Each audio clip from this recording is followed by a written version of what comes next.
Avant d'attendre quelque chose de Laurent Gbagbo, ce que nous attendons du président de la République, Alassane Ouattara, c'est de remettre le nom du président Gbagbo sur la liste électorale. C'est nous, le peuple, qui choisissons qui nous voulons pour être président. Donc nous souhaitons qu'en 2025, il n'y ait pas d'exclusion.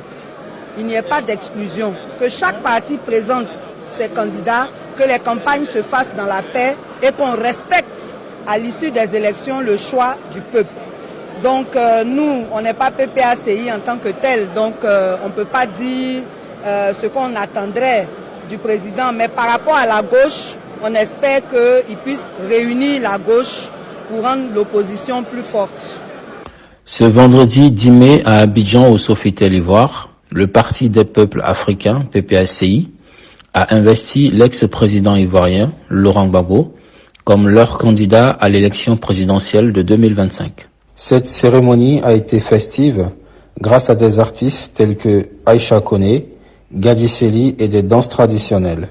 Face à une foule de militants enthousiastes, Laurent Gbagbo accepte d'être candidat du PPACI. Chers amis, une fois de plus, une fois encore, j'accepte d'être votre candidat. Il promet notamment, s'il est élu, de faire un mandat unique de 5 ans. Le premier engagement que moi je peux prendre devant vous, c'est que je vais faire un seul mandat. Ou encore de dissoudre la commission électorale et de la remplacer par un organe indépendant. Le président de la CEI ne s'est pas fondé sur la justice.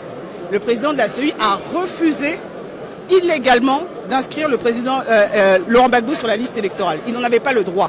Et c'est ce qu'on avait dénoncé la dernière fois. Quand le président Laurent Gbagbo se déplace pour s'inscrire sur la liste électorale, la CEI doit l'inscrire, quitte par la suite, si elle estime qu'il ne remplisse pas les conditions, à le radier. Mais elle ne pouvait pas. Si vous voyez les dispositions électorales, elle n'a pas le pouvoir de refuser une inscription. Et pour radier, il faut encore inscrire. Ce qu'elle s'est refusé de faire, et c'était parfaitement illégal, mais ça a permis à tout le monde de voir à quel point la CEI est aux ordres. C'est au peuple d'indiquer qui ils veulent comme président de la République. Ce n'est pas la CEI, avec ses petits tripatouillages politiques, de déterminer qui peut être candidat, qui ne le sera pas. C'est le peuple qui sanctionne en disant voilà, on veut tel ou on ne veut pas tel. Le parti a aussi donné un aperçu de leur programme de société appelé les 10 piliers de la Renaissance. Mais l'ex-président Laurent Gbagbo est inéligible car ses droits civiques ont été suspendus suite à une condamnation à 20 ans de prison dans l'affaire du braquage de la BCEAO. À la classe politique, c'est de demander vraiment que les gens aient pitié du peuple ivoirien. Le peuple souffre. On est déjà maltraité par le parti au pouvoir, par la cherté de la vie. Tous ces déguerpissements qui sont faits, c'est le peuple qu'on maltraite. Donc ce qu'on attend de la classe politique, c'est qu'elle place le peuple au centre de ses préoccupations. Parce qu'avec tout ce que j'ai cité là, on ne voit pas les politiques en parler.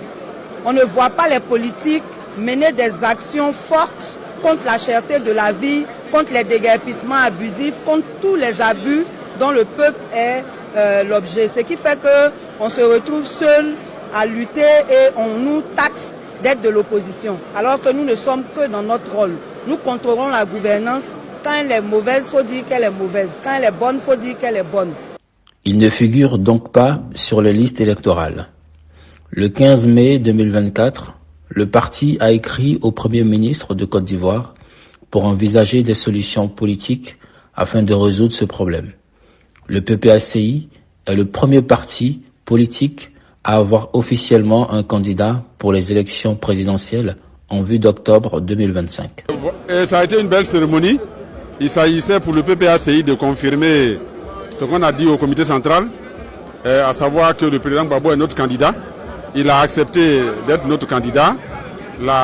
Aujourd'hui, c'était la cérémonie pour sa désignation formelle et solennelle.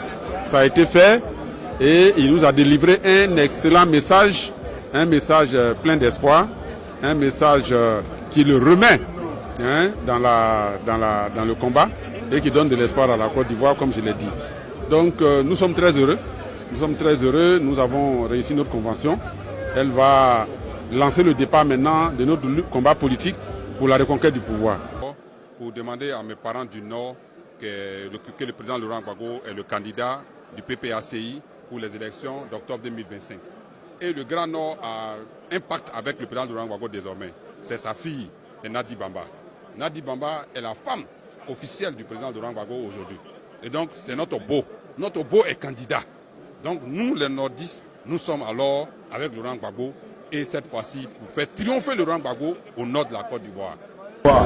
Nous sommes venus ce jour ici pour restaurer la démocratie, investir un homme, un fils du pays qui a un bon projet pour la Côte d'Ivoire, le président Laurent Gbagbo. Quel que soit ce que va manigancer la justice nationale ou internationale, nous sommes venus ici, nous, peuple de Côte d'Ivoire, société civile, pour dire que c'est Laurent Gbagbo, on reconnaît aujourd'hui, demain, dans la Constitution et pour toujours.